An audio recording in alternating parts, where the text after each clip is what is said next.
जैसे कि आगाज में ही हमने ये कहा कि मियां नवाज शरीफ साहब 4 हफ्तों की मोहलत पर मुल्क से बाहर तशरीफ ले गए और वापस पाकिस्तान तशरीफ ला रहे हैं और उनकी वापसी के हवाले से बहुत सारी गुफ्तगू इस वक्त हो रही है। लाइव ट्रांसमिशंस का सिलसिला भी जारी है और जैसे कल इस्लामाबाद हाई कोर्ट ने उनको जिस तरह से जमानत दी, उस जमानत पर भी बहुत सारे सवालिया निशान उठ रहे हैं। इस पर भी बात होगी। कुछ दीगर कानूनी आईनी मामलात का भी जिक्र होगा। हमें ज्वाइन करेंगे जनाब आबिद साकी साहब, सीनियर कानूनदान हैं और साबिक वाइस चेयरमैन रह चुके हैं पाकिस्तान बार काउंसिल के।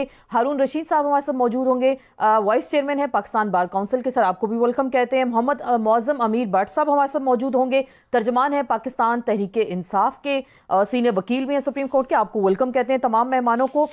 सबसे पहले हारून रशीद साहब, सर आपसे गुफ्तगू का आगाज करते हैं। ये जो कल जमानत मिली है मियां नवाज शरीफ साहब को और बहुत सारे सवालिया निशान उठ रहे हैं इस पे, आप इस पे कुछ बता सकते हैं? जो कुछ हुआ क्या वाकई आईनी कानूनी तरीका ठीक था? देखें, अगर मियां साहब को जो टाइम दिया गया था उसके अंदर मियां साहब को आना चाहिए था, और अगर नहीं आए तो उन्हें कोर्ट से फर्दर परमिशन लेनी चाहिए थी कि मैं नहीं आ सकता, या कोर्ट की परमिशन से आगे प्रोसीड हो जाता। लेकिन अभी चूंकि उन्होंने अपील उनकी पेंडिंग है और कोर्ट में उन्होंने अपनी पिटीशन दायर की है कि मुझे इतना मौका दिया जाए कि मैं पेश हो जाऊं, तो उन्होंने मौका दे दिया है। कोर्ट में 561A के तहत हाईकोर्ट की डिस्क्रिप्शन तो है, लेकिन ये कंफर्म नहीं है, ये तो सिर्फ सस्पेंशन है उस वारंट की। लेकिन वारंट सस्पेंड हुआ है और 24 को ये फिर लगेगा, तो फिर कोर्ट देखेगी कि जब आर्गुमेंट्स होंगे कि आया मियां साहब जो थे वो उन्हें इन टाइम आना चाहिए था, और अगर नहीं आए तो उन्होंने क्या वायलेशन की। सर देखिए, इसी अदालत ने, इस्लामाबाद हाई कोर्ट ने, इसी अदालत ने, मुअज़्ज़ज़ अदालत ने उनके तोशाखाना केस में वारंट गिरफ्तारी जारी जब किए थे और इश्तेहारी जब उनको करार दिया, तो उन्होंने कहा कि बाहर बैठा जस्टिस मोहसिन अख्तर कियानी के, मैं आपको बता दूं, जिस उन्होंने कहा कि बाहर बैठा शख्स इस निज़ाम अदल पर हंसता होगा। कौम से वो खिताब कर रहे हैं, मुल्क वो तशरीफ नहीं ला रहे। और यही जस्टिस साहब हैं जो चीफ जस्टिस साहब हैं इस्लामाबाद हाई कोर्ट के, उन्होंने भी बहुत इस तरह की बातें की। तो कल उनके सामने जब बेल की दरखास्त आई तो बहुत सारे वकला इस पे बात कर रहे हैं कि ऐसे तो कानून आइन में होता ही नहीं कि किसी मुजरिम को या इश्तिहारी को अदालत पेश होने से पहले ही उसको जमानत दे दी जाए।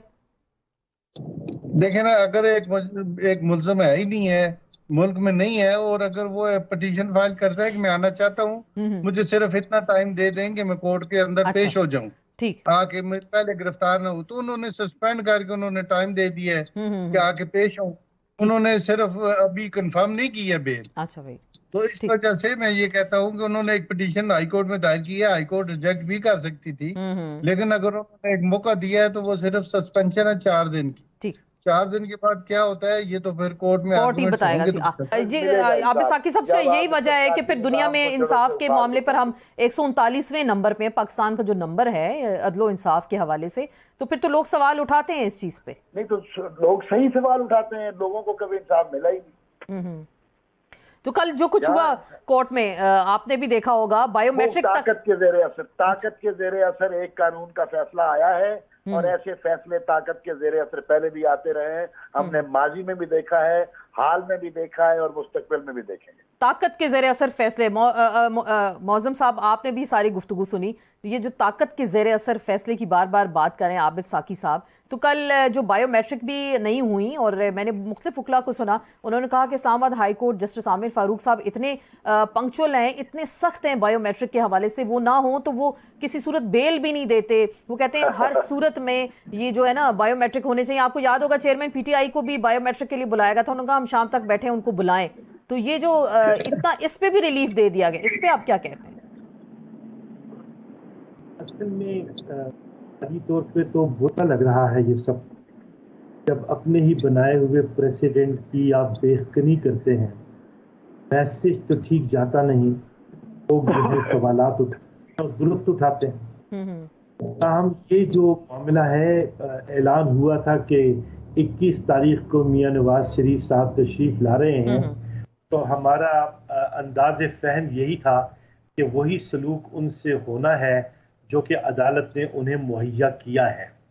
इसलिए कि अरेंजमेंट एस्टैब्लिशमेंट ऑर्डर की जो है उसमें माजी में भी मिसालें मिलती हैं और अब भी है।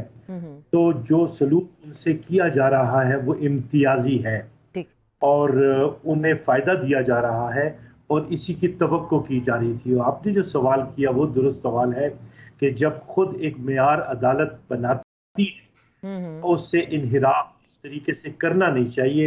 ये ड्यू प्रोसेस ऑफ लॉ नहीं है जी। तो ये अगर आप कह रहे हैं कि अदालत ने उससे ड्यू प्रोसेस ऑफ लॉ और जो एक मेयार खुद तयन किया है उससे फिर वो अगर 1 इंच पीछे हटते हैं तो कोई प्रेशर लगता है आपको क्या?